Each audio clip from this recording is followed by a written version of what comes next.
Hello and welcome to Mind, Body, and Spirit. My name is Dr. Julia Bain. Today we're going to talk about how to practice healthy mental health. And joining me is my dear friend and colleague, EAP counselor and counselor extraordinaire, Michele Heyman. Thank you for having me. Thank you for coming back. My pleasure. It's been a while. It has. Since we've had a conversation on television about how to work it. Yeah. Happy mental health, healthy mental health. Yes, exactly. Yeah. So thank you for coming. And, sure. And I thought we would just start off with kind of a broad question. Let's define what we think healthy mental health means. Everyone has their own opinion on this. Everybody's different. People have different preferences and perspectives and free will. Yep. But let's just start a conversation about what is healthy mental health. It's like you said, it's different for everybody. And you have one of the things I always think about is, you know, you have the optimist and you have the pessimist, but even the pessimist can have healthy mental health. So you have to. It's very broad. And when I think back many years ago, I used to listen to Wayne Dyer all the time. He was my ultimate, you know, kind of guru in healthy mental health. And he tells a story about how you view things. And I think part of healthy mental health is really like your perspective on how you view things. So the story that he tells is that he used to live, I think, in Phoenix. And so he would drive across Phoenix every day in the morning to work in this traffic nightmare. There's, you know, Phoenix has a lot of these two-lane cross towns. And he said, you know, you look around at the other people, the traffic is stopped.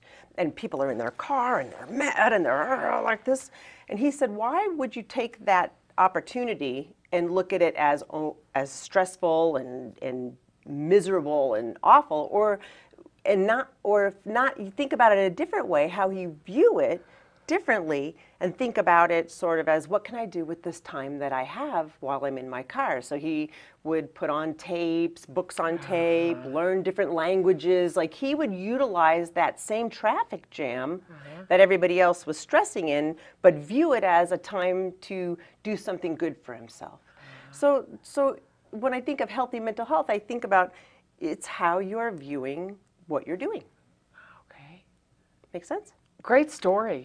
I love that story. And it makes you look at things different. You're in the line at the grocery store. It's really long. Everyone's stressed. Everyone's in a hurry. They're looking around. And are you going to do it that way? Or are you going to turn around and talk to the guy behind you who's even farther in the line than you are, and maybe create a conversation and meet somebody new? Or, you know, it can be as pleasant or as miserable as you create it. It reminds me of that old expression, how can you take lemons and make them into lemonade? Absolutely. How can you take something that could be sour and make the decision, I'm going to make this sweet for me, because I respect myself enough to want to create a life I want to live. And I'm so glad we're talking about this show, because I think we need to have a conversation in our society about how important it is to take responsibility. Right, that's right. That's a huge part of healthy mental health. Taking responsibility for the life you're in, the whirling, swirling reactivity that we all get sometimes, how to keep that to a minimum, and how to remain cheerful, if not content. Yeah. So I love the answer to that question. Okay, number 2. Okay. Let's just go ahead and be formal and go down the way. Okay, we'll go down the list. I'm ready. The title of this program is Practicing Healthy Mental Health. Can we discuss why the word practice is the most important one? Well, there's that saying, practice makes perfect, you know? And it's kind of like a muscle, you know. Practice is like a muscle. Like, you have to, if you don't use it, you lose it. And so you have to constantly keep on it so that it keeps things strong for you, like it keeps the muscles strong. I read that if you have 2 pianists and you take them from the age of 5, equally talented pianists, and that by the age of 20, the moderately good pianist has practiced 2,000 hours. 2,000 hours. He has at least 2,000 hours of practice time till he's 20. The concert pianist has 10,000 hours. 5 times as many. Exactly. Because, and it's so they're equally talented. We're not born with it. We've got to work it. So we're equally, we're born with the equal talent, but the harder we work it and the more we practice, the better at it we'll become. Same thing with mental health. It's exactly the same. Healthy mental health. Practice, practice, practice, stay on yourself. It's kind of like a self-check-in. And knowing that it's up to you to keep your eyes on that prize. Right. We need to be able to really value our mental health so that we do practice and put the time in and do things like forgive ourselves and be focused on what am I doing? Am I just acting and behaving by habit because this is the pattern I've had for the last 40, 50, 60 years of my life? Or am I recreating myself? Am I having a willingness to say, today I'm going to be different.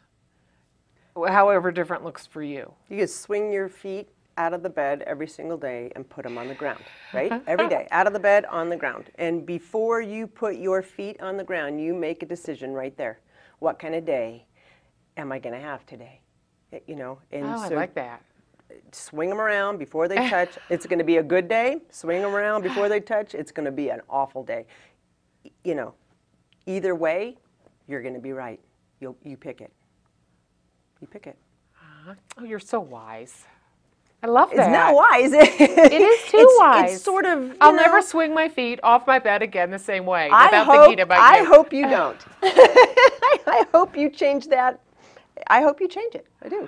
It's just a little tiny thing you can do to sort of start to tweak. That's a practice. That's a practice. Maybe to flip the switch. I'm on. I'm on. And at night when you swing them back in, you can go to bed and think about everything horrible that happened today and everything horrible that's going to happen tomorrow and all the worries and all the cares and all the stressors. Or you can swing your feet back in the bed and you can find 3 things that happened in your day that you're grateful for. Like gratitude. There's gratitude journals, but you don't even have to have a journal. You just have to lay there and think about 3 things that you're thankful for or positive things that happened in your day. And I know you can find them. Even if it's your tuna fish sandwich you ate at lunch, you can find those things. You go to sleep and your brain has 8 hours to process what you just went to bed with. To think about, to play the tape. So you can go to bed and play the tape of all the horrible things that happened and how horrible tomorrow's going to be. Or you can play the tape of gratitude and go to sleep and think about what's good. Yeah.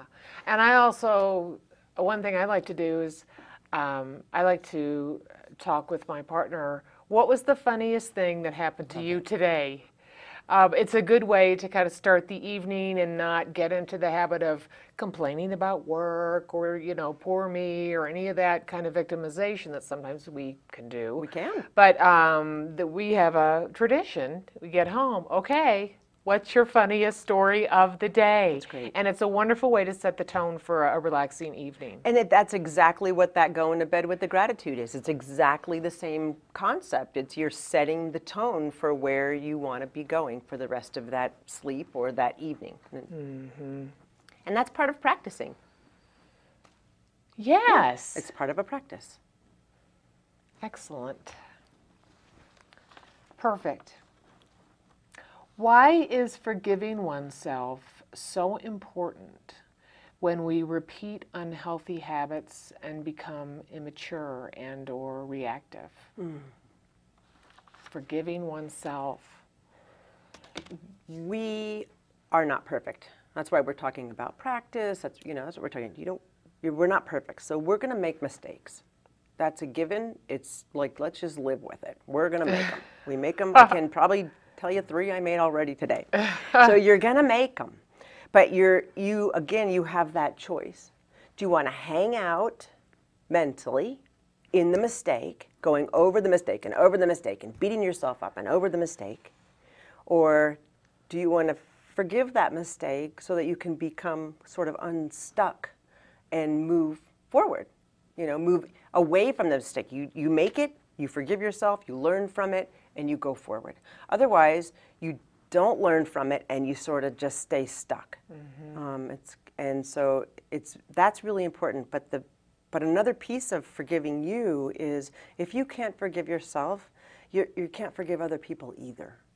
So then they in your life become stuck in their mistakes, you know, or their, you know, injustices to you. And so you are focusing again on things that have happened and not moving away to how you want to see them be different.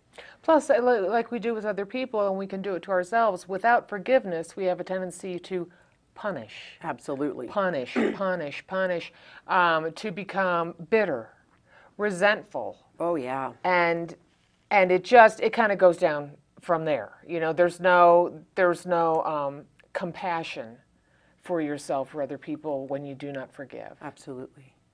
Yeah, and even though you think you're punishing them, the mental anguish is in you. They're not feeling it. They don't know that you're punishing them in your head. You're the one that's feeling that. So that's reinforcing that negative, you know, internalizing that negative, and it keeps you stuck. Just as much as if you don't forgive yourself, it keeps you stuck if you don't forgive other people. Can you describe or think of a way how somebody, when they catch themselves doing that, how to break that pattern in the moment? Right, that's a good thing, because if you can catch it when it's happening, then it doesn't get a chance to sort of keep rolling like a snowball. You know, you can say things to yourself like, I choose to let this go. Okay. I choose to forgive. You know, forgiving somebody else is not really even about them. It's about you. It's really for you. It doesn't mean that what they did wasn't bad and it didn't hurt, but it means that you choose not to live in that. So stopping it right there and saying, I choose to let this go. I'm letting this go. Consciously. I can't change it. It's already happened. I have to let it go. I think I'm making a good decision by doing Feel that. better. You'll feel the decision. You'll literally feel the decision inside. Excellent. Yeah, we're all a work in progress. I don't care if you live to be 150. We are never going to fully arrive and be these, you know, perfect, emotionally, psychologically sound entities. It's not going to happen. And you said something to me the other day, which I would like to bring up now because I thought it was really, really good. I thought it was very wise. Even this can be good. Sure. Can you extrapolate on how we need to be open to failing and messing up and making mistakes and not being so judgmental around that? How do we value that as a way to become stronger and better people? Yeah. Could you talk about that? Well, when I said that even this can be good, it's taking a situation. And again, it goes right, it's all kind of tying together today because it goes back to how you're going to view this thing. Even this can be good. Even that traffic jam can be good. Even that line can be good. Even that huge mistake I made yesterday, while it's kind of hurting on the inside and my head's spinning around with it, even somewhere inside that, there's something that you can take out and turn into good, whether it's I learned a lesson or I learned a language or I met a friend, you know, depending on the situation. If you view it as what's in there that I can glean some information from or learn something from so I can move that with me as I go out of this kind of not happy place, that's that even this can be good. It's like find it in there. It's in there. And even really serious life-changing events, like when the person you adore says, I want a divorce. It's hard to find this can be good when you hear that news, but the good part of that is you really don't want to spend your life with someone who does not adore you. Yeah, correct. Life-changing events like someone you adore is diagnosed with terminal cancer. Yeah, how do you find the good in that one? I've had people, and even in my own life, the good is having the most intense intimate, meaningful moments with that person that you may have never had, because you have the strength and the bravery to say to them and you, this could be our last talk. This is what I really want to say. Right. There's something good. Or you dig down inside yourself, excuse me, where you don't want to go, or you don't get to go very often. We don't like to think about that kind of stuff. But sometimes that's where you find your bootstraps and you pull them up, and you find the good is that you can find the strength that you haven't been tapping into in order to help that person or be with that person or get through that situation. You know, even that turns out to have some good. To have, you know, there's good there, and you can say when that's done, I did pretty good. You know, I did the best I could. I really dug in there, and I sat by that person's bedside, or I made it through that terrible moment in life. I'm okay. I'm a lot stronger than I thought I was. And then we become strong. Absolutely. Because we realize that we are resilient. We can make it. And we have those resources to pull on the next time. Because we've been practicing. Bingo. It's fact. It's now that self-talk. It's that self-talk. A lot of it is self-talk. A lot. You're so good. How could viewers practice patience with themselves and others who are struggling to be strong, wise, and kind?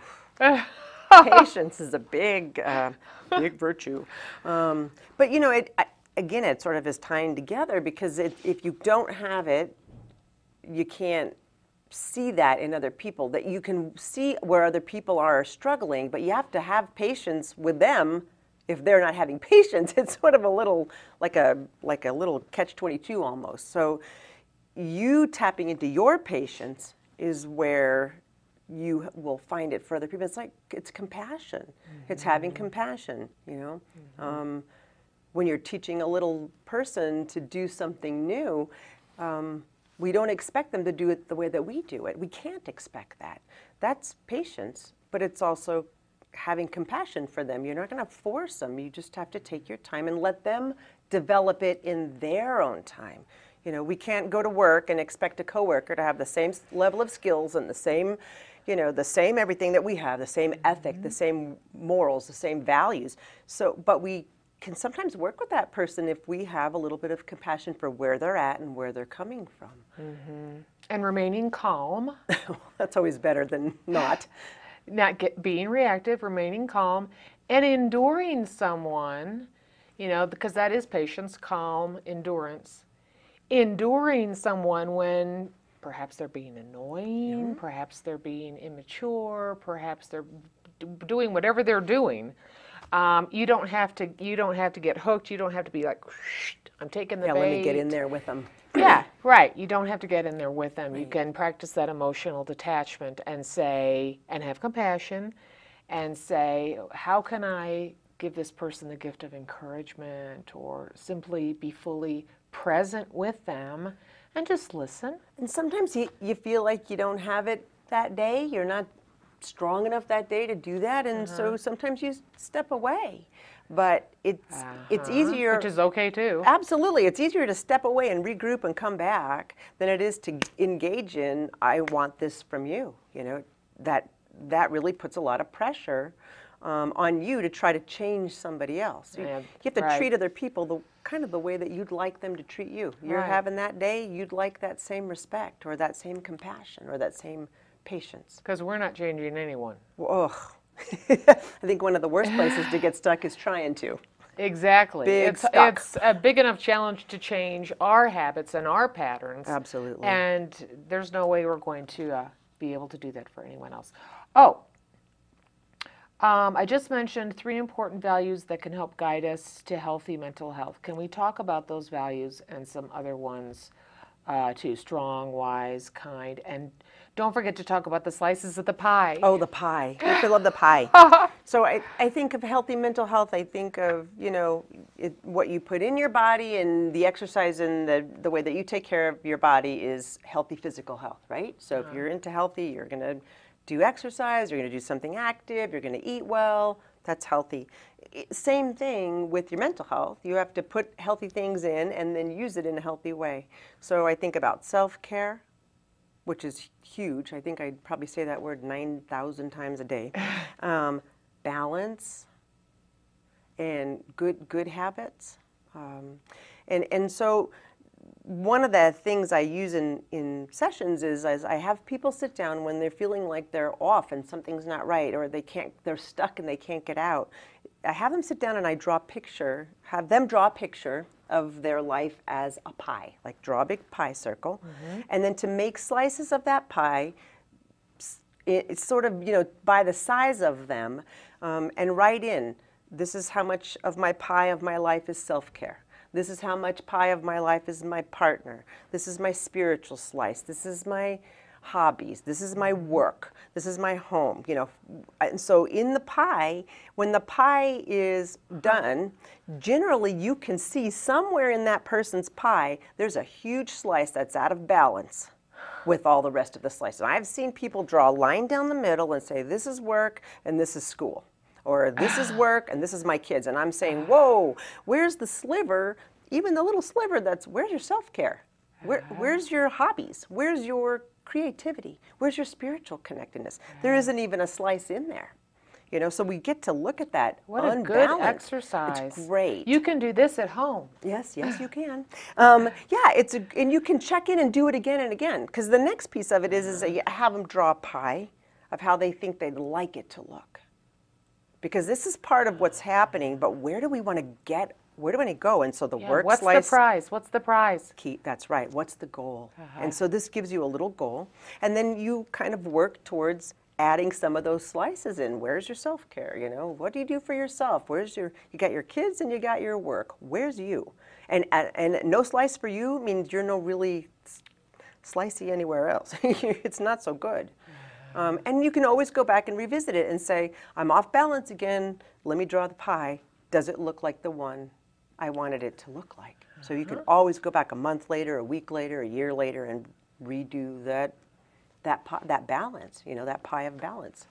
Because it takes practice to bake your new pie. Every day. And I'm not saying that the pie is going to stay like that. It's going to shift. Some days you're going to have a pie that has more in the spiritual or more in the self-care, and some days work is important and you have to add more, but it doesn't mean that there should be no slices for you. You got to have some balance in there. Excellent. What a great exercise. I'm glad we talked about the pie. Why is blaming other people for unhealthy mental health the biggest mistake one can make? That's the blame game, huh? Yeah, the blame game. Why is that the biggest mistake that you can make? When you're in the blaming mode, it puts you in a victim mode. You did this to me. You caused me to feel this way. This is your fault. The finger's pointing out. So being in that victim mode is a pretty mentally unhealthy place to be. It's a stuck place. But what it does is it gives all the power to where the finger's going. So if the finger's going out here, that means you've controlled my emotions, you've controlled my destiny, you've controlled my day, you've done this, you've done that. So when the finger's pointing outward, it's not here. I'm helpless. Oh, absolutely. But helpless is a miserable place to feel, to be stuck in. So the most important thing is, somebody can definitely do something to you, because we don't have control over what other people do, but we do have control over what we, and the finger turns around, are going to do with that. So if you have done something to offend me, I have a choice now of what I'm going to do with it. But in order for me to move away from that, I've got to stop blaming and get out of that victim and take responsibility. It's a personal responsibility for my happiness, my time, my whatever it is that I think you've done. I have responsibility.